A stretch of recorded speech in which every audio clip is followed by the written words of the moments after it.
Let's do this. Hi everyone, this is Oob News. I'm Ubi, Abdullah Reed. I'm here with my good friend Sam Hijja. What's up, guys?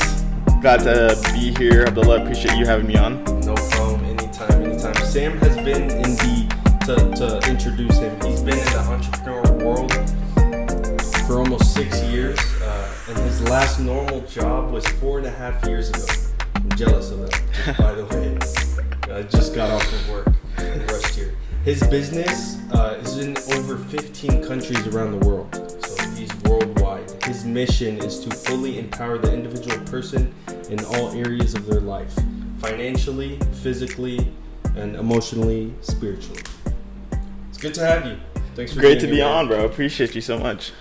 So that's an awesome mission that you have, but I want to know, how are you fulfilling this mission? Like, what is the approach that you're taking, and how do you get there?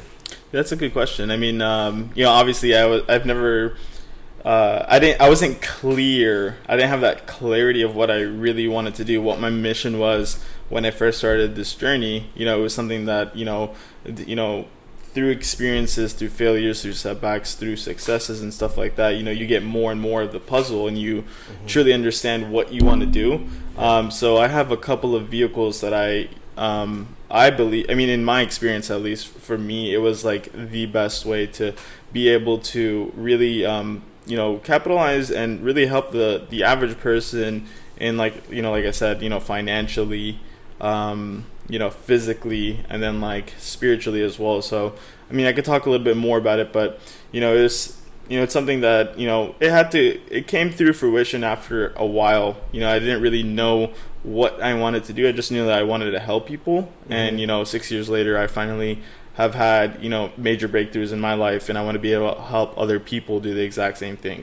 Well, let's dig into that. What is this that you're doing that is helping everyone? Is it this right here, Kagan? Yeah. So, this is definitely a part of my mission. Okay. Dissect that. Yeah. So, I've been in the network marketing field for the last 6 years. In the beginning, I was working a job while I was also building my side business. And, like you mentioned, 4.5 years ago, I, dedicated my time and energy into just going all in with one thing. But what I've realized over the years is that, we have different pillars and different things that we need to really be able to take care of, so that we're fulfilled as a person, as a human being, really as spiritual beings having a human experience. Whoa, that's deep. Right. We're not our body. We're just using it. So, definitely Kangen is definitely one of the things that I use, and it's really for, I don't know, it does have like a business aspect to it, but the water itself, if anyone wants to ask more about the science and stuff, you can definitely ask me on my Instagram. Abdullah will definitely put that in the description somewhere. Absolutely. But it's one of the best things that you could actually put into the human body. The Japanese have they have over 400 hospitals that are utilizing them, the machines. So this is one of the, like I said, one of the pillars that I believe that we need to have in our life to be fulfilled. So that's just the physical aspect. I also have other things that other vehicles that I help other people, with the financial aspect, automated assets and building assets for themselves. Because at the end of the day, like, it's not so much about the money. It's more so about, it's not about how much money you make. It's like how you create the money, the income, because like a personal brand, like you're helping people be empowered. Yeah, 100%, for sure. Branding and social media and being able to connect with other people all over the world is huge. But I have automated income streams that I help people with that helps them secure that financial aspect of their life. Gotcha. And talk a bit more. So yeah, absolutely. We'll go into that, but first, the first aspect that you're talking about, the water, and like, so you said in Japan they use it in the hospitals. But what is in this water that makes it so special? It's a good question. I know, like water these days, like everyone has filtered water. Is it filtered water? Like, what is the difference? Can you explain? Yeah, for sure. It's a good question. So I mean, yeah, there's filters and stuff. What the machine is, it does filter the water. Mm-hmm. It does have a filter. It's a high grade filter that takes out a lot of contaminants that are in the water. Gotcha. Most of us, we know that tap water is not really the best to drink. Yeah. So it does filter the water, but it does a number of things. It has over 100 uses, but the water itself, the way that it was created was there was this executive from Sony, and his name was Mr. Oshiro. He's the founder of this company in Japan. Mm-hmm.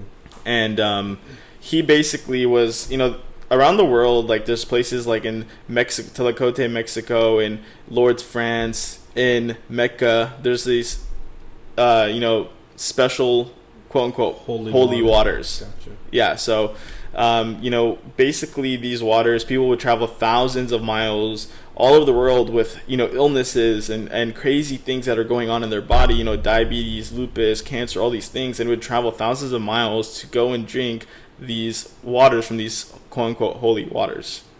Now, what Mr. Oshiro did, he basically found a way to recreate that exact water, but not to where you would have to, travel thousands of miles, but to where you would have it at your home at any given time. So I was just a customer for 6 months, and I absolutely felt the effects. I'm a night owl. I'm literally up all night sometimes. Mm-hmm.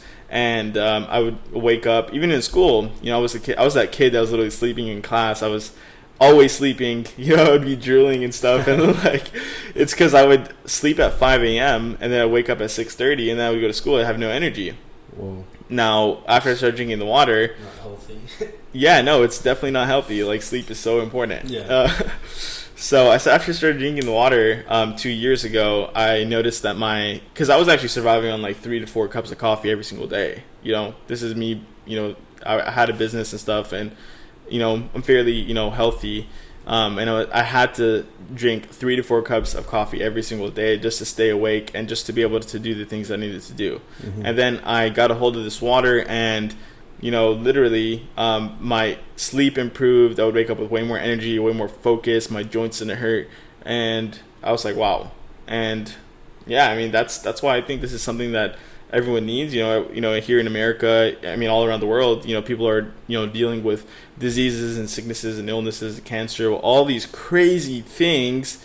And I'm not saying that this is going to cure them, but what I am saying is that the human body is an absolute miracle. Like the people that are watching this podcast right now, their nervous system is firing, their digestive system, their heart is pumping, their blood's flow.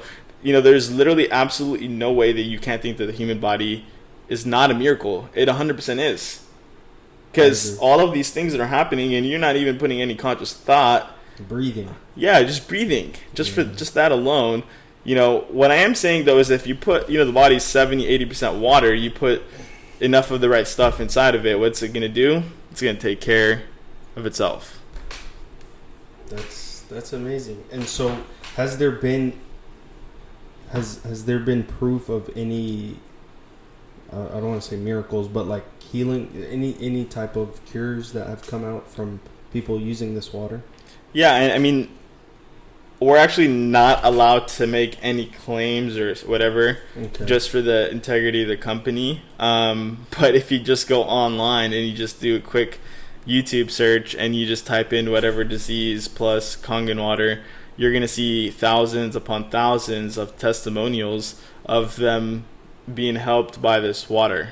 So it's pronounced Kangen. I've been saying Kagen. I mean, honestly, it's Kangen. Is it a Japanese word? It's a Japanese word. So how do you say it in the Japanese accent? Kangen. That's great.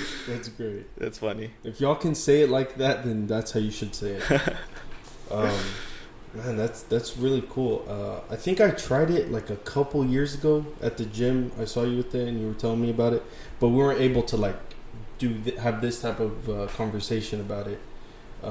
So that's really cool. And How do people get this machine?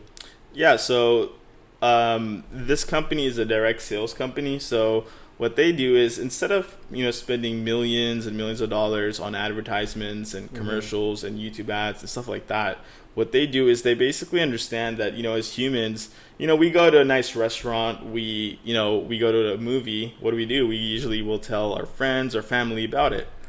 But what they realize is because of how human connection is and the way that we communicate things to other people, they made it to where you could actually get paid, and there's actually a business opportunity through the company. So if you wanted to purchase a machine, you would just find someone that had a machine, whether they were just an end user or myself, and you just purchase it from them. Okay. How much is it? So the machine, this is the scary part. Most people are like, "Oh my god, like whoa, like I'm not gonna." It's a lot, right? Most people think it's a lot. It's 2,000 to 5,000 because we have different models. But in the last couple of years, I've actually saved like over $10,000 with all of the things that the machine actually does for you in your home. Like, I mean, I don't want to go too in depth, but like, it does so many things. I'm talking like I don't use dish detergent for my washing machine for my So this connects to washer and no it creates 7 different waters, and it basically every single water has a completely different purpose. But this one right here, where I'm like, it's this is like the water that you just like drinking water, high alkaline. It's not cleaning water. No, it's not cleaning water. So you never mix up the two? I mean, even if you did, it's completely. Yeah, you're fine. I've drank it. I mean, it's just water. It's just the molecular structure has changed. Like I don't want to go too in depth because I'm gonna lose some people. But yeah, well, where can they? Is it Kagan web? Am I saying it right again? Kangen. Is there a website like that people can see the description of like what it does, what it can, how they can benefit from it? Yeah, so they can go to that one after they're done watching this podcast. Yeah, for sure. I mean, YouTube. I mean, there's hundreds and hundreds of videos, and then Enagic.com. That's the name of the company, Enagic, because they offer more than just the ionizers, the machines. They have like other things. But yeah, you can definitely check out all the information over there. So something that I've heard about a lot lately is like how important minerals are to drink. So is that part of it? Is there added minerals to this water through the machine? So they don't actually add minerals. There's already minerals in the water in our tap water. So what they do is it changes the molecular structure because like I don't want to go, like I said, I don't want to go so in depth and lose people, but most of the water that we're drinking, we're not actually consuming, and it's not being absorbed by our body. And minerals, like you said, are super, super important because, contrary to popular belief, water doesn't actually hydrate you. Minerals do. Gotcha. That makes sense. Water is just the carrier. It's like the thing that takes it into the cell. Liquid. Exactly. Okay, so there's minerals. So you're saying even in tap water, there's minerals. Yeah, I mean, but there's a lot of other shit. There's a lot of shit. Yeah, a lot of shit. Oh, interesting. See, you learn something new every day, guys. So this is obviously a product-based business. And are you under anyone, or you're your own boss? Like, how does work? How do you make money? So basically, my brother actually had a machine before I did, and he's a year and a half younger. And I walked into his house one day, and I was like, "Yo, like, what the heck is that little thing on your counter? Like, what is that?" And he told me, it's like special water. And basically, I was drinking it for a while just through him, and then the company I was in prior to this, the company I was building before this, I had built it to about 10,000 customers, and I was earning like a 6-figure income. I was making like $300 a day. Nice. And what happened was the company literally pulled out of the United States, and everyone that was basically a rep in the company in the United States lost their income. Oh, that's terrible. Yeah, it was bad. But, luckily, I knew about this company. I was a customer. Like, I was drinking it through my brother for, 5 to 6 months. And I went online, and I just started to see who was a part of this company and was like really taking it serious and really building it. So I ended up joining the youngest six-figure earner in the company. He was 21 years old at the time, and he basically, showed me how he was able to earn a six-figure income through this company, all using social media. The golden egg. The golden egg. That's really cool. So how did you initially get into you said that you just described how you got into Coggan? Mm-hmm. Keep messing up that word. Coggan? Congan. Congan. But how did you decide to get out of like a day job and join network marketing? It's funny. So I was in the car business. I was working with some friends. We were basically buying cars and sending them overseas. And basically, I got dragged to one of these meetings. Like, it was like a little, seminars. It was a seminar. It was like a Tuesday night or something, and I like went in there and literally passed out while the guy in the front was talking. It was that boring, honestly. Oh, passed out. I thought like you fainted. No. Like he tried to it was just that boring. It was just a bunch of old white guys, and they were talking about, oh, you can get this suit, and I'm like, wait, what? Like, if you become $1 million earner, you get this like really nice suit, and basically I ended up joining. Didn't really make any money at all. First company, did it for about a year. It was. I mean, I probably made like $400, but my, the entry was $500, so I didn't profit. Yeah. So, I mean, it was a learning lesson. Just like. But you didn't give up. Like, why did you continue with it? What did you see? That's actually a really good question, because a lot of people were like, like what the hell are you doing? Like my parents, they were like, you need to go to school, you need to get a job, you need to do these things, and they had like very high expectations of me. But I like the idea of basically being able to have your own business with very low startup cost and being able to not have any overhead. That was what I really liked, to be able to have the leverage of a big business without having all the overhead that comes with the big business.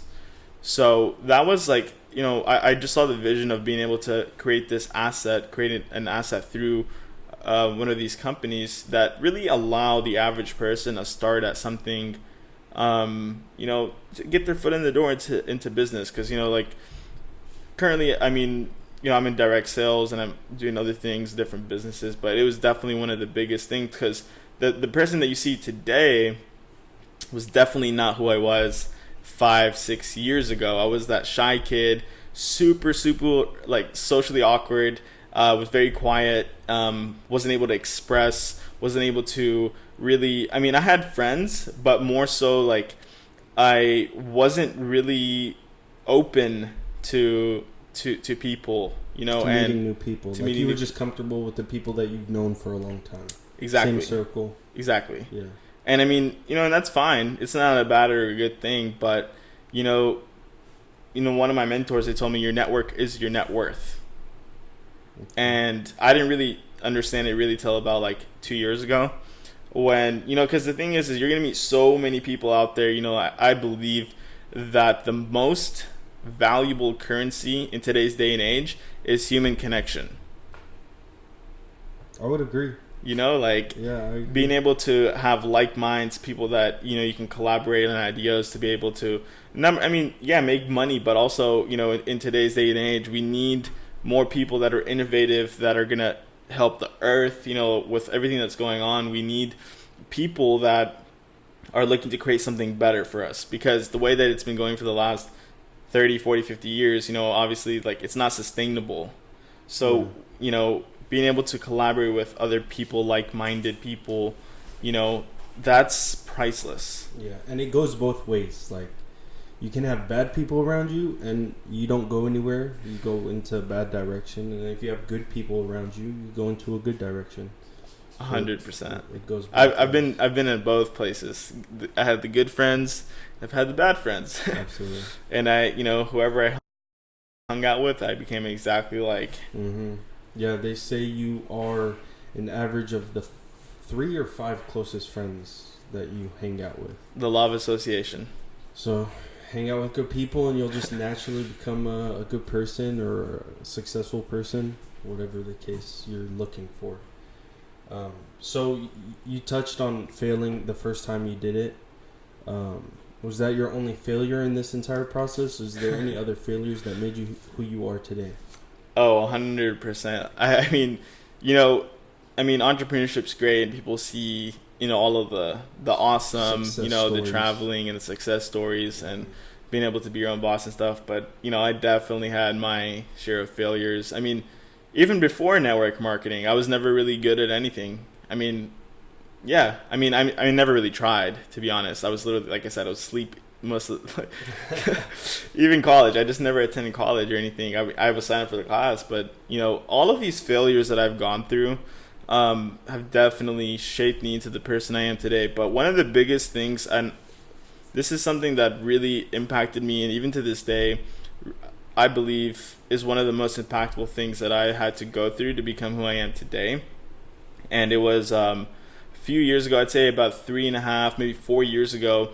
I was working at this place called Jared's. Jared's, like The jewelry? the jewelry store. Nice.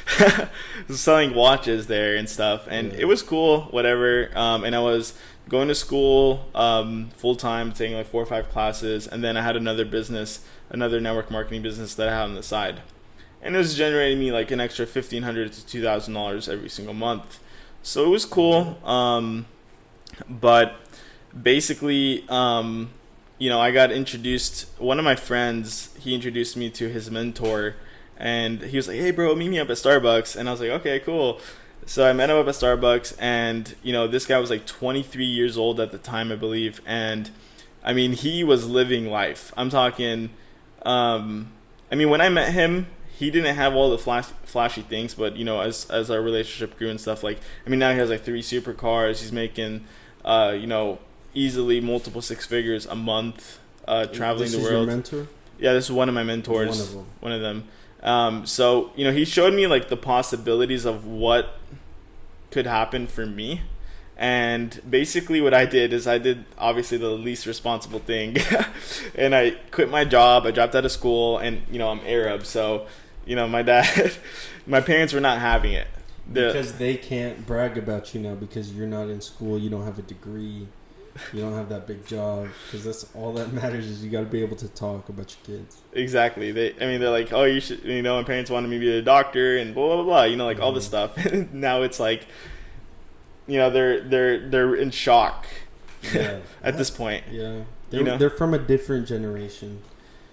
It's like back then the norm was to go to school, to get a big job, and just to work your way up and have kids, have a family, go on vacation twice a year.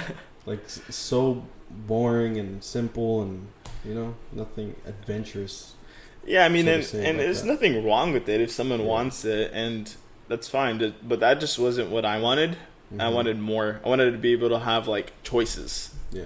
I don't want to have to like, oh well, like I have to do something. Like I've always been kind of bad with authority. Like I want to be able to do things on my own terms. So going back to the story, my parents actually kicked me out of the house, and they were like, "You can't live here." This is after me living on my own for like 4 years or so, and I moved back in. Okay. And they kicked me out, and they were like, "You can't live here if you're not going to be going to school and getting a job." So at the time, I was driving this 1998 Lexus. It was two-toned, right? It was silver and rust. It had no AC, and it was July here in Dallas. And by the way, I beat you. I had a 1995. The GS? No, ES. ES. Hey, they lost a while, though. I got in a car accident. Oh, man. My first one. Sheesh. But carry on. Sorry to No, you're good. You're good. So, yeah, and it had no AC. So, like, I had 2 suitcases. I had one in the trunk and one in the back seat. And I was living in this car, for a while, for like I'd say like 4 months. Either I would be sleeping on like my friend's couch on the floor, or I'd be in my car, because obviously I didn't want to feel like a burden to anyone. So like I'd be like I'd stay there for a night or two and then dip.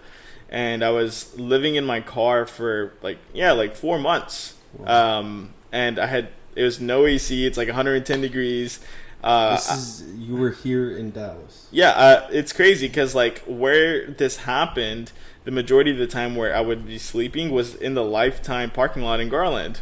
Really? Legit, in the back of the parking lot. I would reverse my car and I would recline the seat, and I would sleep there, and then I would wake up at 6 or 7 a.m. every morning to the sun beaming down at me, and I'm like sweating. And thank God I still had a membership. Like my dad was still paying for the membership. So basically, like I would go into the Lifetime locker room, and I would use one of the lockers to store my stuff, and then I would take a shower, and then I would go to Starbucks over there off of North Garland. And I would do that every single day. And what I would do is I would be on YouTube, because YouTube and Google, the information is out there. There's really no reason why anyone should be struggling, and that's what I've realized. There's no reason. Information is endless now. The information. I mean, really, like there's like if you want to do anything, you can literally use Dr. Google or Professor YouTube. Like, so I would like look into like all of these famous people that were doing big things, like Steve Jobs, Bill Gates, Russell Branson, all these people, these amazing people that were great. And I would just like look into their stories. Will Smith, he's a big inspiration of mine, and I just like look through their stuff, and I would just do that all the time and just study what they did, and the habits that they had, and so on and so forth. And basically, like what I would do after that is my team would wake up like after I've been there for a few hours, and they would hit me up, and we'd all meet up at Starbucks, and I would literally be doing meetings every single day for 10, 12, 14 hours, every single day.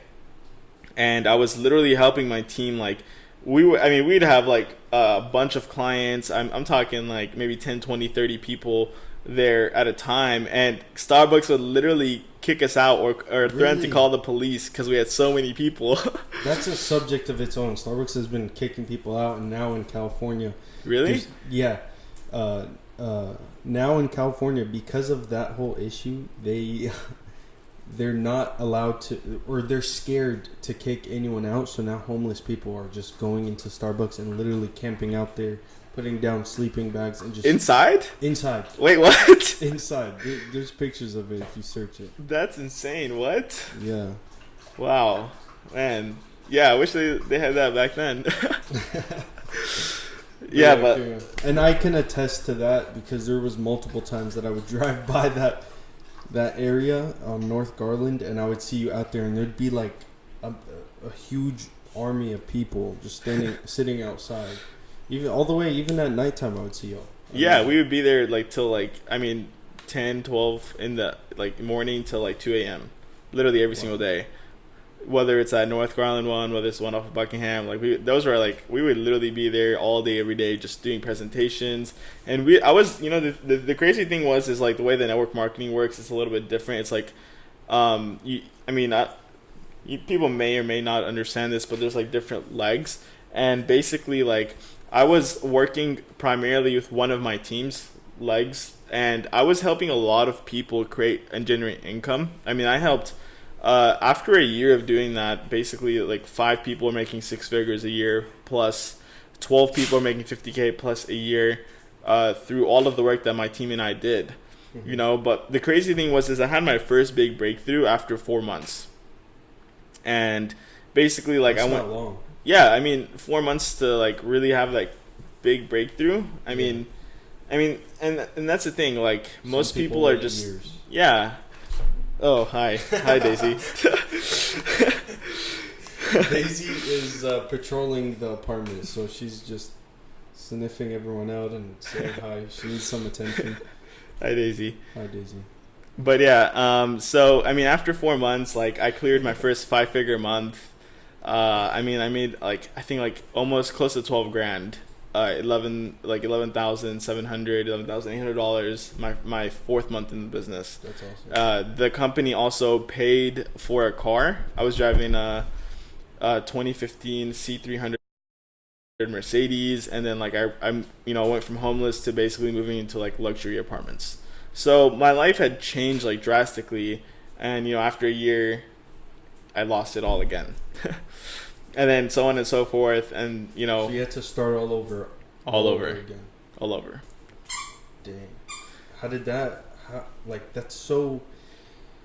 Like picturing that just seems like so demoralizing. Like all my motivation. Oh, 100%.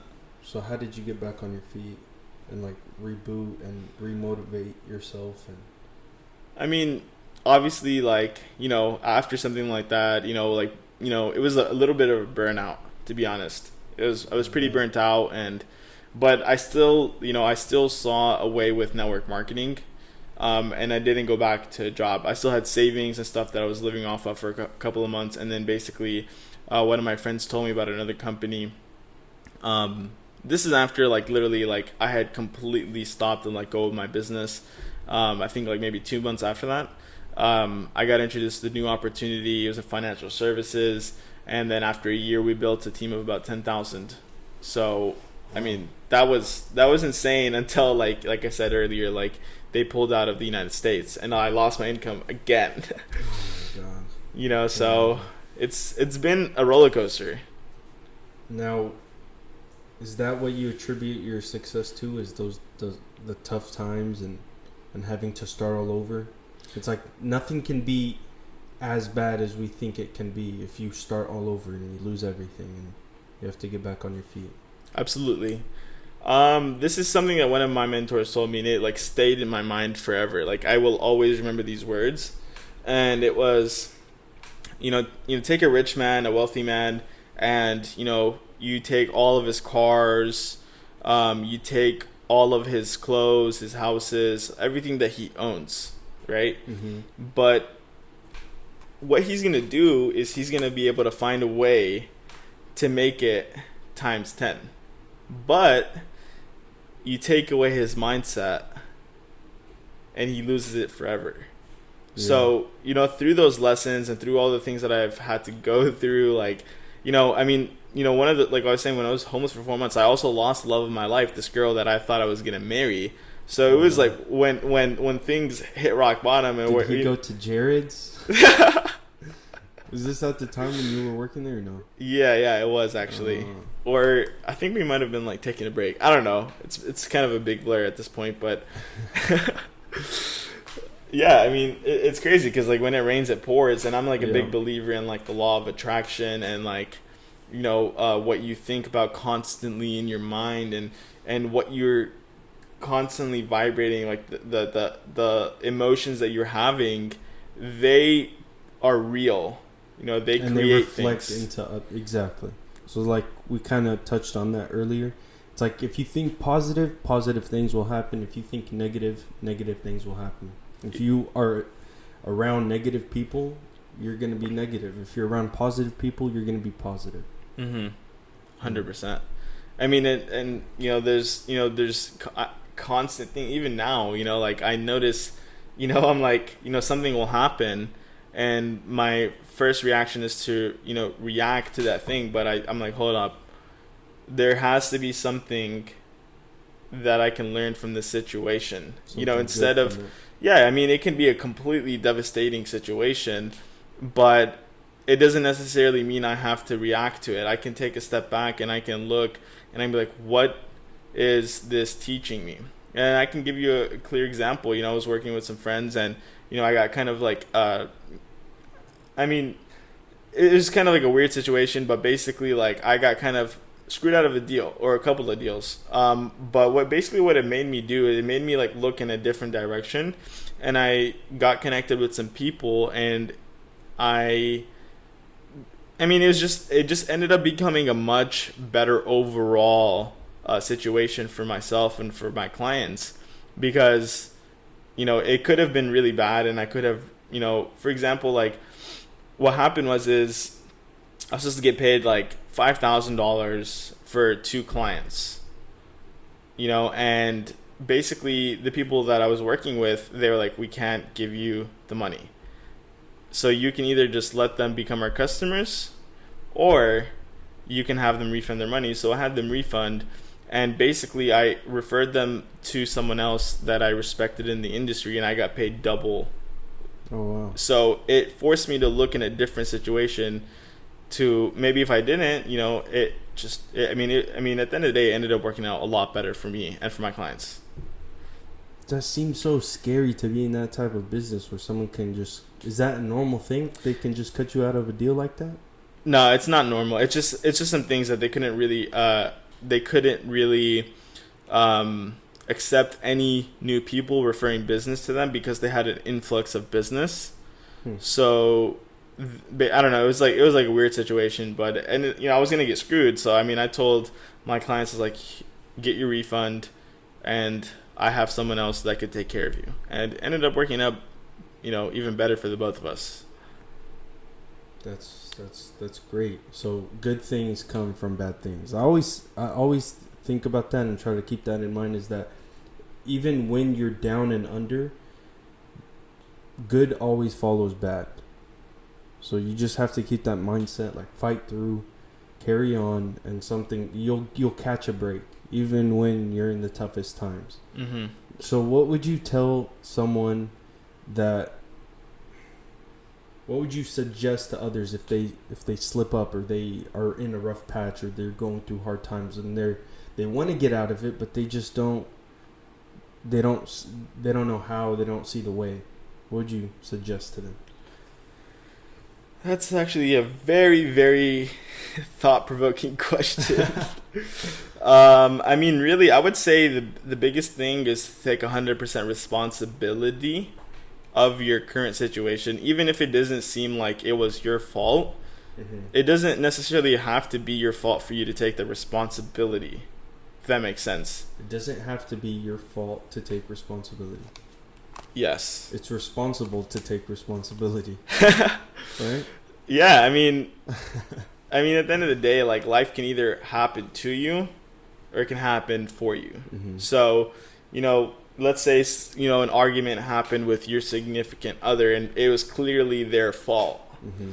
You can either be like, it's your fault, blah, blah, blah, blah, blah, and you can make it turn into this big, huge ordeal. Or what you could think about is like, what did I do? Or who was I being for them to experience me in a way that made them react that way? I see your point. Yeah, and think about it from their point of view. Yeah, even if really they're at fault. Yeah. I mean, and from you don't see that there's any harm in that. Like, it's like almost like letting someone have just like a free pass all the time, whether it's business or marriage or whatever. It's like, say someone makes a mistake. Mm-hmm.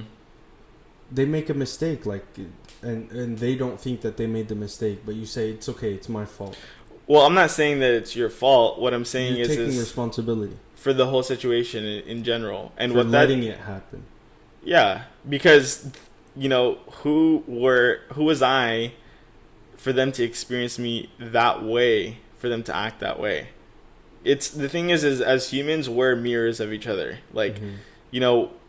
If there's something that's happening, it takes the both of us to create that situation. That's true. For a long time, like, I blamed my parents, the school, I blamed the weather, the government, so many outside things for the way that life was happening to me. Yeah. And, I can continue to be a victim, or I can be a creator. I can create a better situation, a better circumstance. And obviously it's a lot easier said than done. Like, if you're being if someone's taking advantage of you, or treating you harshly or something like that, it's really, really hard for you to be like, and put your ego down and your pride down and be like, what am I doing? It's obviously a little bit harder, but what I realized is that people don't act, it's nothing personal ever anyways. Like, it's never personal. The thing is why people act a certain way is because of the way that they grew up in their childhood, the way that they were raised, all of the things that they experienced at I don't even want to go that deep, but basically up until the age of 7, our as humans, we every single thing that we experience, it becomes a subconscious program, and the subconscious mind is literally in control of our life 95% of the time. So it's not even something that they may even be conscious about. Yeah. You know, so You like have to be really aware super aware. always. I didn't realize how toxic of a person I was to so many of my friends or my relationships and stuff. But once I was able to take a step back and analyze and be able to like, what am I doing? You know, and then you're able to change that behavior. I don't know. So I don't you know how really we. worked I don't know how we got to this topic, but right? There's no way of playing this back. Oh, it was what do you suggest to someone going through a hard time, a rough patch, and what would you tell them to get out of that? To help them get out of that. You can't get them out of it. They have to get out of it. But what would you suggest to them? Some advice. Advice, like I said, first thing I'd say is take responsibility. Number 2, I'd say find someone that can help support you. Someone that may have been in the same situation, ask them what they did. Mm-hmm. You know, how can you overcome this challenge? You know, it's okay to ask for support. You got to take your ego and your pride and throw it away sometimes. I mean, really, I think all almost the time. all the time. Yeah, like you like your ego is really like, it stands for edging out God. You know, so edging out God. Yeah. Well, so deep. Yeah, I mean it's true. One thing I heard about ego is that ego is insecurity with makeup on. Insecurity with makeup on. That's very freaking. Dang, that's powerful. I'm gonna use that. Yeah. Definitely gonna use that. That's freaking real. It's real, right? Yeah. We just need to drop our ego, whether it's in a relationship or in business. Like everyone's tries to act hard, whether it's in basketball. I just think it's important to just drop ego, be more aware, and yeah. No, I completely agree. So yeah, like I said, is like ask someone, you know, ask for some support. You know, sometimes like really it's the solution is right in front of us sometimes. It's just like, you know, our ego blinds us. You know, and I mean maybe it takes someone else to really point something out for us to like think of it as a different way. And then I'd say my last thing is to immerse as in immersion, as in surround yourself constantly with positive people, positive information, dive into personal development.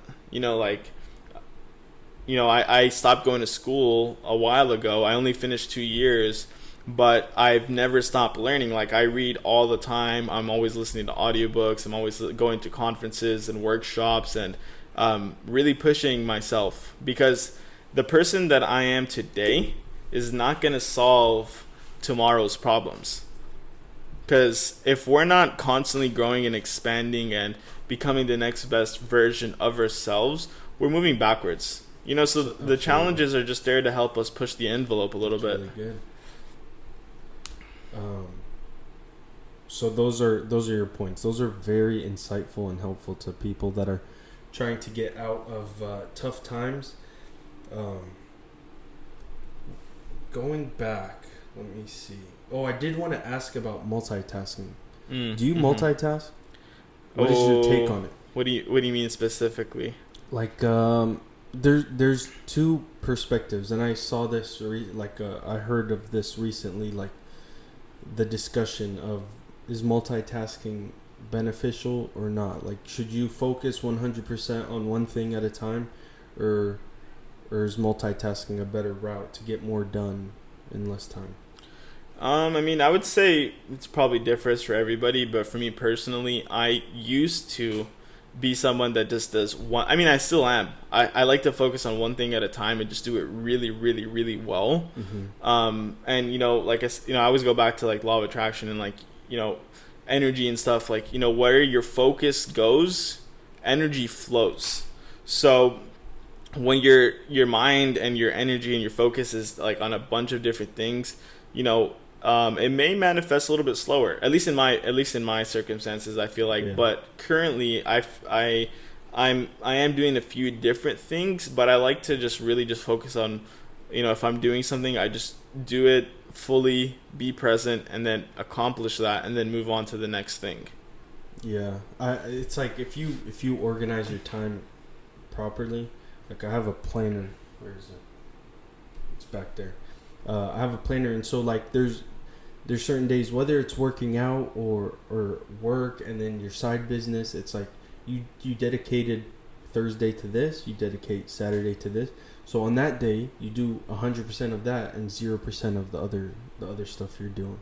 Mm-hmm. I mean, it doesn't even necessarily have to be just like one day, but if I'm doing something, like let's say it's like breaking it out in the day. Yeah, like let's say from like 3 to 5, I have a meeting with so and so about this certain project. I'm completely 100% focused on that until it's completed, and then I move on to whatever. Maybe it's from 7 to whatever. I have something I need to focus on. You know, I like to just focus on that one particular thing until it's like complete. I got you. That's really important. That's something I want to ask every guest that comes back, just because I'm interested in it. Like, am I doing it the right way? Like sometimes I'm multitasking. I'm doing a bunch of things at once. Like, but I try to write everything down to keep focus and keep track of everything. What works best for you? I mean, writing everything down, like, and planning it is 100% my go-to. Like, I can't just wake up and be like, what should I do today? No, like on the weekend, I probably have the next 2-3 weeks planned out. And then as things come up and what is the word? Chores, errands to run. Yeah. If I have errands to run, like I just jot them down and set a certain time or date for it. And that seems to help me a lot to get things done. And I just check it off. And then if I have everything done, then there's time for me and my wife, whatever the case is. And that seems to help me out. So you're saying keep my mind focused. My mind isn't running all the time. It's like, oh, I need to do this now. I need to do that later. I check it off and go to the next thing, and then go to the next thing, and then I can relax when I'm done checking everything off for the day. And it feels good. It feels good when you just check something off. You're like, I just accomplished this. And it all starts with get the first win of the day by fixing your bed. I've heard that. Like billionaires say, like literally one of the biggest things. From Jordan Peterson. Yeah, I think it might have been him actually. Very smart guy. Check him out, guys. But yeah, he said that it's just like if you get the small wins early on in the day, you're gonna be more motivated, and it's almost like a momentum. Yeah, it's momentum. It's psychological. Like without even thinking about it, you're just gonna be like, oh, I want to get more done. I want to do the next thing. I want to keep how going. You do anything is how you do everything. How you do anything is how you do everything. Very good. I like that. Hey, Daisy. You had touched on that you have multiple mentors. Do you mentors? Yeah. However you prefer. Is that something? Is that a key? Is that a key to success, as DJ Khaled says? Keys. Another one. The keys. Yeah, 100%. I mean, you don't necessarily have to, but I mean, you can learn through failure. That's a really big coach of mine, a huge mentor. Failure. But why would I want to learn and take all this time to fail forward when I can just find someone that's been where I am and that has what I want and just ask them what they did? Can I just have what you want? Is that what you asked them? No, not necessarily. I have what you have? I mean, not really. Maybe like so rich they just give you stuff. I wish it worked like that. For 3 months, you can have it. I would love that, right? But I mean, what do mentors get from that? Like, I wouldn't necessarily say I've had like a mentor, like that's what their title is and that's what they do. I've had obviously influential people and that has helped me get to where I am today. But yeah, what do they get necessarily from doing that? What has your mentor said? Like, why are they? Is it they just want to give back? I mean, I think that in some of my mentors, it was definitely, there's obviously a financial, incentive for sure. Yeah. But, I mean, I mentor people now. I mentor, I have over 140 40 customers with this company, and I have other clients with my other companies, and I do consultations. And I mean, really, like you said, giving back. I just like seeing people win, you know. So I mean, I know that they also wanted to see other people win, because you know, not to sound cliche, but at the end of the day, when we're all gonna die. Mm-hmm. Or, you know, like the money, the clothes, the cars, whatever is cool, but like I'd rather, you know, how many people are gonna be at your funeral? Yeah. You know, so I think, and I know that some of my mentors, you know, I learned what I learned from them, and I don't actually associate with them anymore, just because we're not aligned anymore. Mm-hmm. But I definitely learned things from them, and now I still have mentors that are in my life to this day, and they have no financial incentive at all, and they just want to give, and they want to be, because, you know, the secret to receiving is giving. You know, you got to give first to receive. You know, I believe that the universe has very specific laws, and, you know, if you understand how these laws work, then you can, you know, even in religions, any religion, you know, like, you know, you give with the right intention, it comes back to you 10 times, 100 times. Mm-hmm. You know, so I'm a big believer in giving, whether there's a financial incentive or not. Yeah, I feel like you get something out of giving. Like you learn, like if you're giving insight or tips and advice, like you're learning from that advice. Like what you say, what you preach, slowly, even if you're not doing it, like it'll slowly go into action. Speaking it. Speaking into existence, for sure. Exactly, that's how you say it. So, what is your daily routine? Get up. What time? What time typically? Honestly, I'm not gonna lie. I wake up pretty late. No worries. I wake up around like 8:30. Yeah, I used to wake up early. But like now that I have like teams like in Australia and you know, other time zones, it's really, really hard for me to, you know, be up, you know, stay up late and then be up early. You know, I'll go to bed around like 1 or 2 a.m. You know, whether it's connecting with people in Australia, my team, or, you know, other clients. So I'll go to bed around like 1 or 2, wake up at around 8:30. Mm-hmm. First thing I'll do is I'll meditate, pray. You know, I'm a big believer in, like, you know, gratitude is like the highest vibrational frequency you can be in. So I'm grateful. You know, I start to think about the things that I'm grateful in my day. You know, the eyes that I have, the you know, the ability to even the simplest things, you know, like the ability to taste or to be able to walk, or, you know, just like simple things. And I think about those things, and that's how I start off my day. Then I'll drink like half a gallon of Kangen water in like the first 30 minutes, which it goes down super easy. I'm not bloated. Yeah. So it gets all your system going. Yeah. The machine started. Yeah, exactly. You just you just feel good. You got energy. Then I'll eat like usually fruit. I've been on this fruit thing. Like, you know, I used to be vegan for 2 years. Currently not. Oh, God. But let's not even get started on that. But you know, I eat meat and, you know, fish and whatever. But I only eat one cooked meal a day, and the rest of the day I'm literally just eating fruit.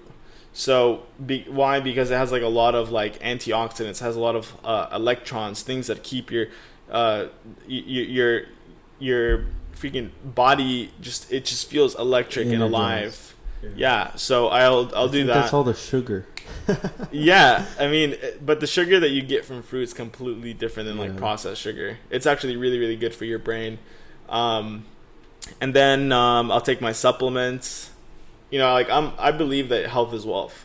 You know, like if you're making whatever, you know, obviously I'm not rich by any means, but I'm very happy with where I'm at. I'm continuing to like grow as a person. But I even, you know, if someone, you know, I had a friend, he was making 8 figures and he was in the hospital. You know, so like, what's the point of making all that money if you're not, you know, you're not healthy, you're not feeling good. Health is wealth. 100%. Yeah. You know, like, I mean, if I get a cold, I'm acting like a little bitch, you know? You know, Most it's just like, of us, that we can say the same thing. I think it's all men. Yeah. Women are fine. It's just like us men, we get a little cold and we're out for like days. We act all tough, and then one cold comes and we'll just Yeah. So So yeah, I mean, like I said, just like,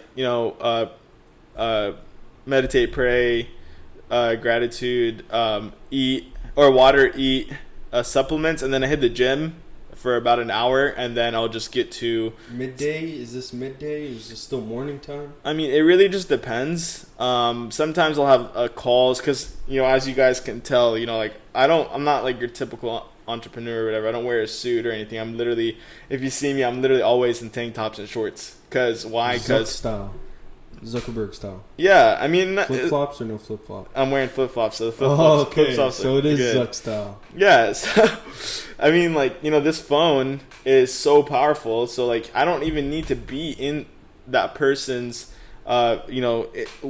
like in front of them to even have a conversation. There's FaceTime, there's video messenger, there's phone calls. So I'll take my phone calls. Sometimes I'll have them before the gym. So it always varies. But after, let's say I have a phone call, I go to the gym. After, I'll have more phone calls, more video calls and stuff like that. So I'm usually done from the gym about 11:30, noon, or maybe, I mean, it just depends. Life is, I don't really have like a set like schedule. I'm very up in the air, just like do whatever I have planned or whatever comes up. Because like, I always have random people like, hitting me up and stuff. Tentative, everything. Like your schedule's pretty tentative because you're your own boss and you're dealing with people all over the world. Mm-hmm. So yeah, it's really cool. It's up in the air. So everything's up in the air. God, that gives me anxiety. Like I need to have. I'm so like schedule oriented. Like I need to have everything in place. Like I'm doing this at this time, this at that time, and so on. Yeah, no, I mean, I definitely have like a schedule that I use, but sometimes it doesn't work out the way that I want it. So you make some changes and adjust as you go. No, I have whiteout with me all the really? time. Yeah, I just white it out. There's only so many lines on my damn planner.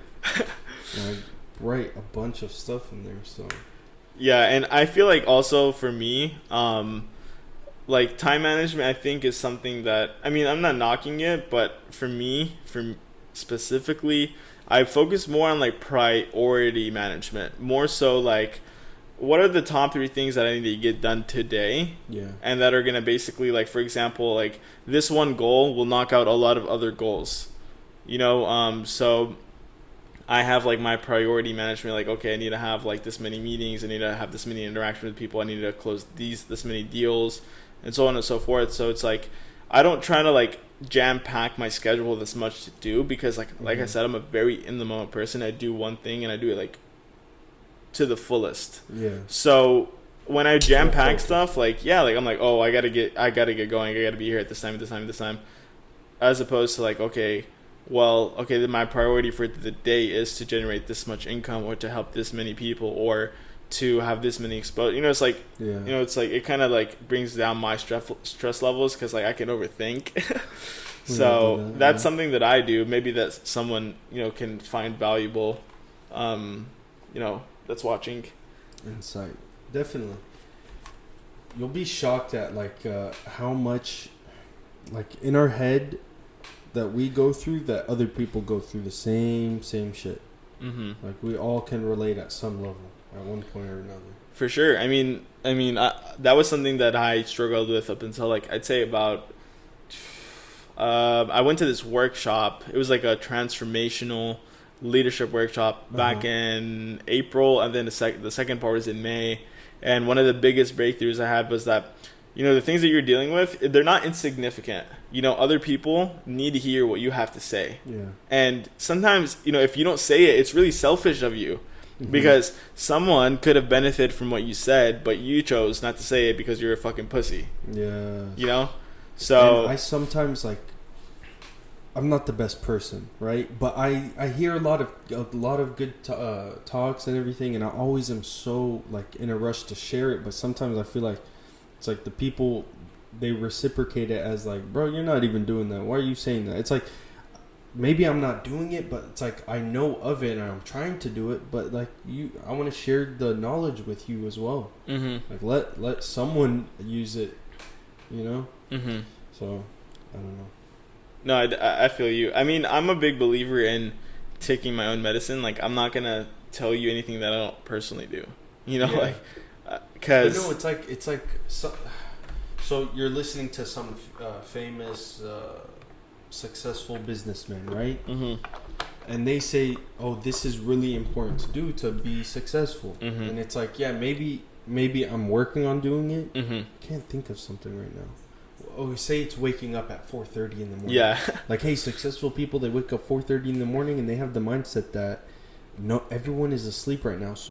So I'm, no matter what I'm doing, as long as it's something, it's more productive than everyone else, and it reciprocates and carries on throughout the day. So it's like, say I say that to someone, even though I'm waking up at 7 a.m. or whatever, But you're working towards that. But I'm working towards it. Oh, Yeah. No, I definitely agree with that. Yeah, why not? Someone needs to hear that. yeah, exactly. So it's knowledge that's out there. Maybe that this person didn't hear it, but it's like, hey, I heard it. Let me share it with you. Maybe you can benefit from it. But obviously, you don't want to share info with someone that you can tell they don't want to be told, given any advice. They know what they're doing. Mm-hmm. They don't need anyone No, a to lot tell of them those. what to do. Yeah. I have a lot of people that are on my team. They're like, hey, like, I need advice with this. And then I give it to them and they don't take it. I'm like, why did he ask me? I think that's ego getting in the way. It It's is. like ego covers us from taking advice from people. Like, it doesn't mean that people take it as, oh, they're doing better than me. No, that's like, I can't allow that. Yeah. Like, I'm not going to take this beneficial information because that makes it seem like I'm below them. Like, no, it's if you have that mindset, then yeah, you probably are below them. But That's if you true. don't have that mindset, then it's not.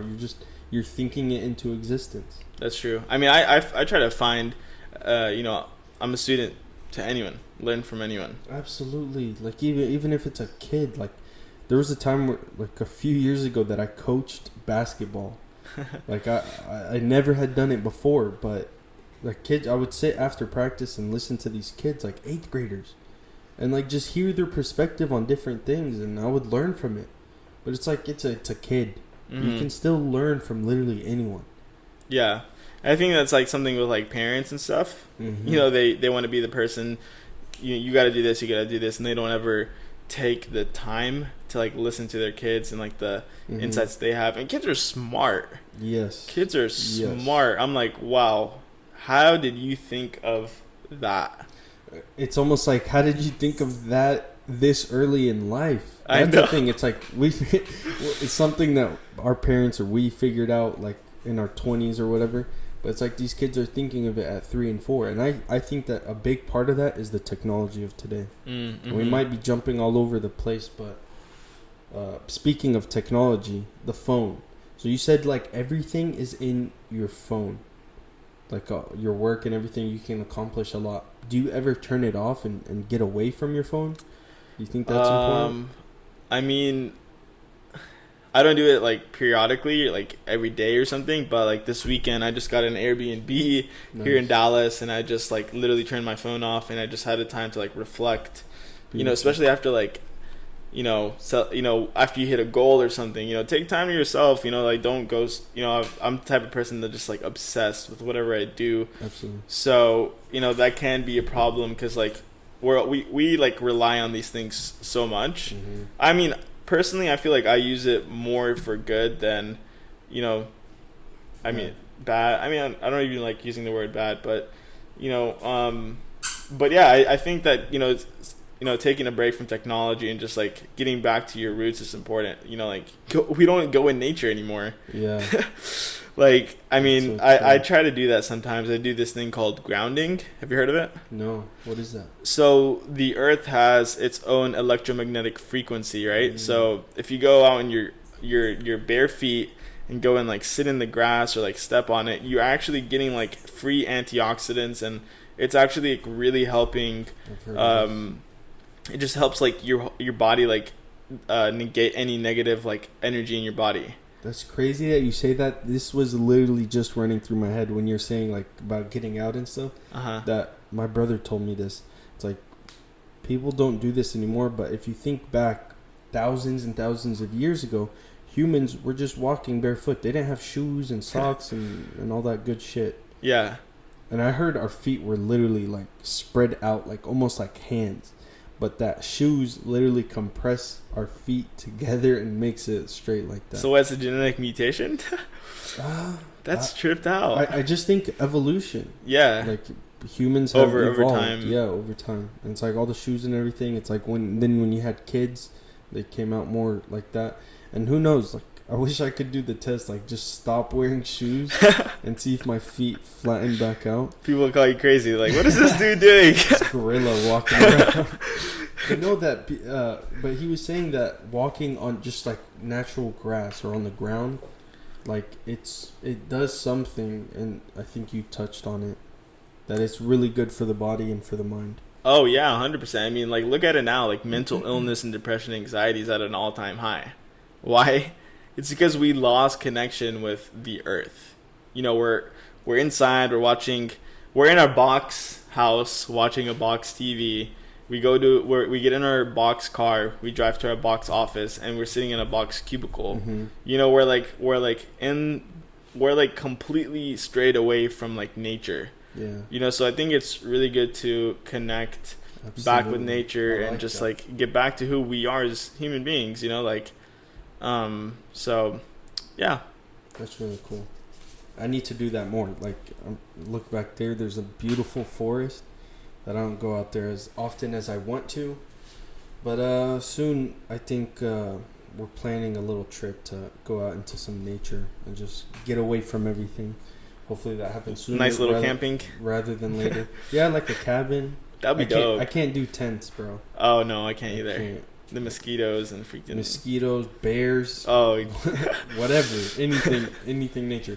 And look, that's part of... Like, now everyone's scared of nature. Back in thousands of years ago, it's like everyone lived in the same... What is it? And just with each other. Mm-hmm. Animals, humans... outside, obviously, in nature. We didn't have all these skyscrapers and everything keeping us away from our natural state. I mean, and it's not a bad thing. I'm definitely all for technology. I just, you know, it's, you know, I think we need to take breaks. Though. Yeah, for sure. Absolutely. Just get away from it all. Mm-hmm. You touched on your education, but I wanted to get your perspective. Your perspective on the college system. What do you think of it? I mean, I think we all know the answer. No, I mean, a lot of people like knock college. I'm not one of those people. It just wasn't for me. You know, I mean, if I was going to be a doctor or a lawyer or something that required a degree, you know, like, yeah, like you have to go to college. Like you can't, like, are you going to trust someone operating on you? He doesn't have a degree. Like, what? Yeah. No, dude, get the hell off of me. Like, I'm good. You know, so, but if it's something to where it's like business or, you know, something that doesn't necessarily require college, I mean, I think it's up to that person. You know, I think maybe the college experience is cool. You get to network with people. Mm-hmm. The only thing I would say is, you know, at the end of the day, don't rely on your degree to get you to where you want to be, because, you know, the way that the world is moving, you know, you need to adapt. Like think about it. Facebook, Google, all of these big tech companies, they don't even require a degree now. I didn't know that. Yeah, bro. Like Mark Zuckerberg does not require you to have a degree. So to me, that just like, you know, I'm putting two and two together. Like, yeah, it's important. But really what I would be going to school for is the connections, the people you meet, the network you create. Networking. Yeah, so I would say if you're gonna go to college, just don't go to the most expensive one. Like don't get yourself stuck in student loan debt. You know, like right now it's like, I don't even know. I think it's like $13 trillion. Yeah, like that's insane. I predict, this is my prediction of the day, that the loan debt is gonna at some point like just break us. Just like in 2008, the financial crisis, I think that at some point, like, we're not going to be able to take on any more debt, and the economy will crash. Something to that effect. I mean, we're definitely heading that way. We're definitely heading in that direction.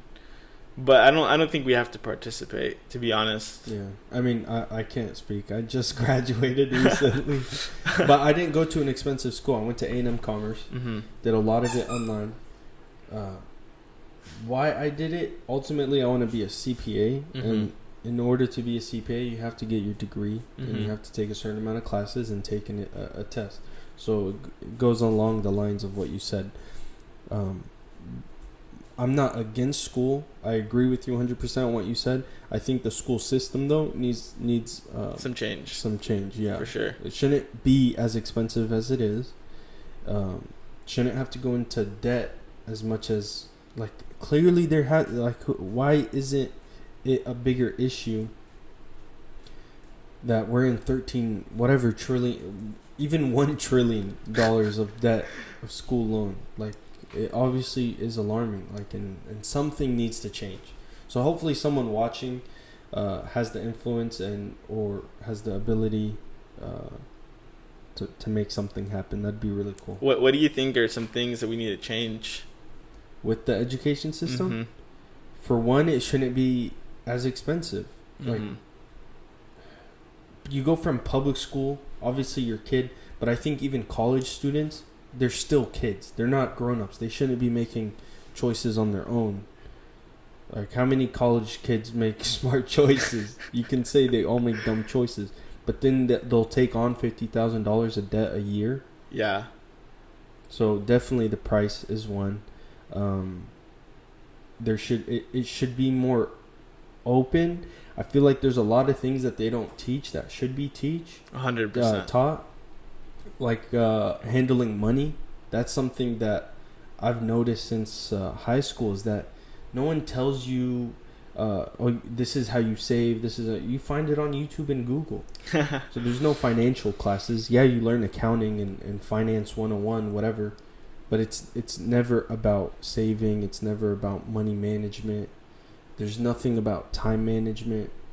Taxes, LLCs, there's none of that. branding, social media. Like, there's so many important skill sets and important things that you need to know how to do as an adult Agreed. that I've Agreed. never It's like the learned. school system is still in 1800s, but the prices are going. The price of it is skyrocketing. But I've actually seen some new things being added to the school system. Like, I know that they have, like, I forgot what college, but they're actually offering an entrepreneurship, like, class. I mean, I don't know how, like, That's bullshit. why? Because it's oh, did we lose audio connection? I'm not sure. No, I still hear it. Oh, we're good. I think we lost it for a sec. We're back. What was I saying? What were you That's saying? bullshit about Oh, entrepreneurship. about entrepreneurship. So, in what we know about entrepreneurship is like you should be tight with your money. You know, not be super spendy. You know, you want to. It's almost like having the backpack mindset, like just on the go, on the fly, not spending a lot of money. But having an entrepreneurship class, you're paying $50,000 a year to learn how to do that, and it's like it's so counterintuitive. Yeah, that's true.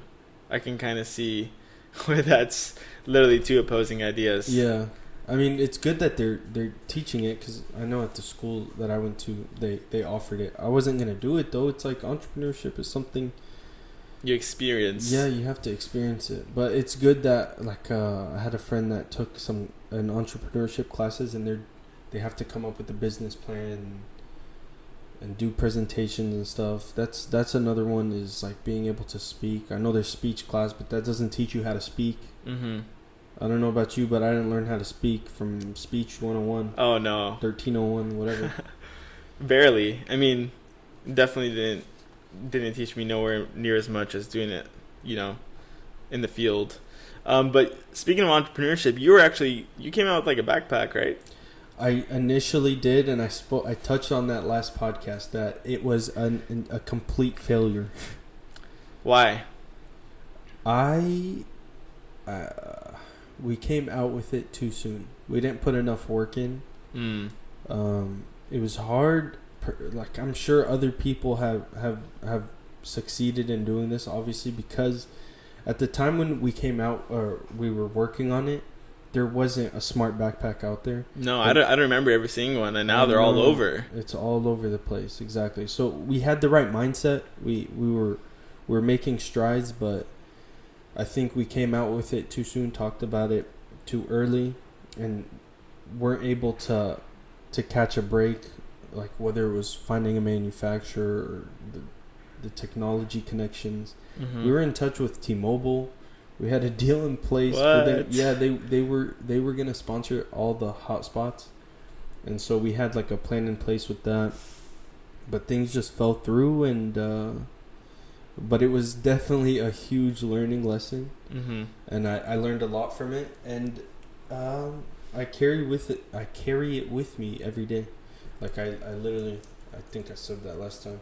Still got the necklace with Svelta. Oh, that was This like was the. one of the zippers. Oh really? Yeah. Bro, So that's I carry it with me because you have to carry failure with you. That's how you succeed. It's like you learn from it. Mm-hmm. I think that's when it becomes wisdom, when you can learn from that failure.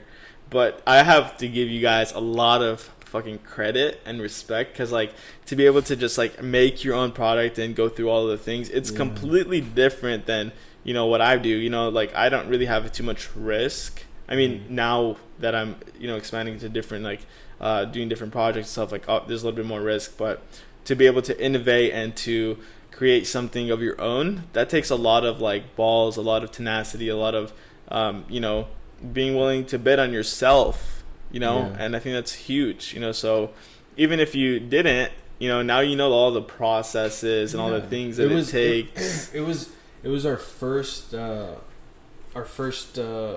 taste of entrepreneurship and starting a business, and it was intense, and we were always going to talks and stuff and happy hours. They would have happy hours in Dallas. We were like 18, 19 years old and not able to take any drinks or anything. So we learned so much though. It was great.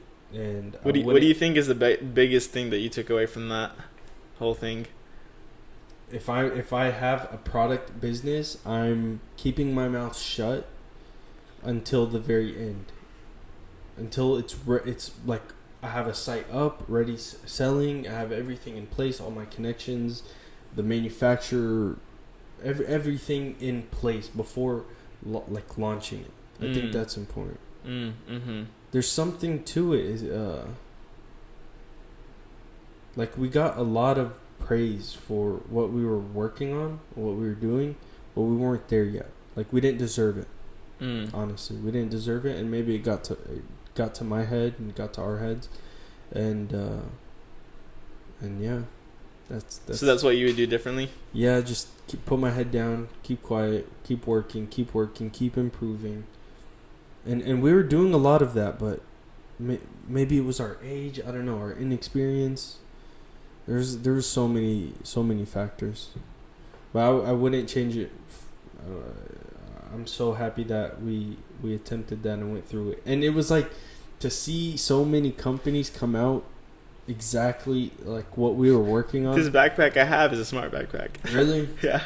See, yeah, and so seeing all that, it's a reminder every day, and we carry it on our backs. Hey, I think it's a good thing though, because it makes you like, you know, if you know, you guys came out with an idea that basically was actually implemented, and the marketplace reacted to it really, really well. Mm-hmm. So what that means to me, if I was in your situation, is you can come up with another idea, Absolutely. you know, that can be the one that actually like is like known.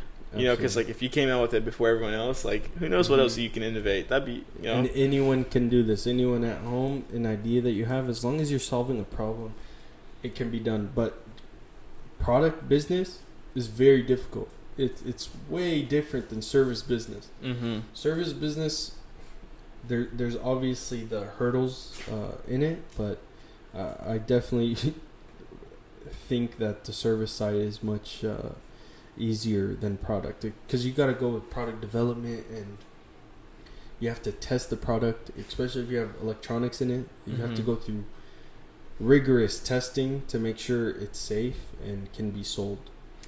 I mean, and yours was gonna have like a bunch of different things, like the heater and right. That would have been that one heater.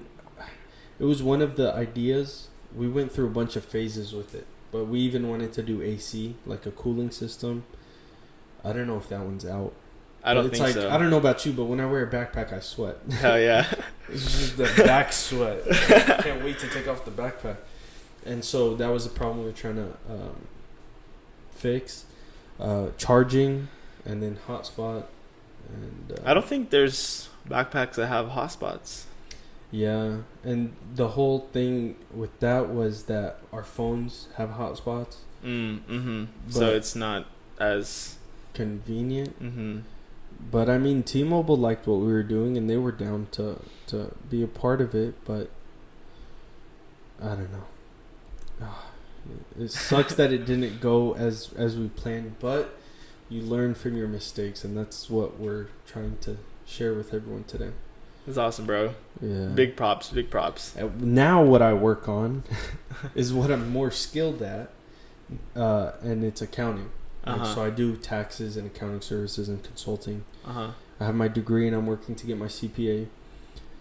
And that leads me to a question. So do you deal with any accounting services or anything for your business I mean, I have some people that I'm working with. that do books and everything? Yeah.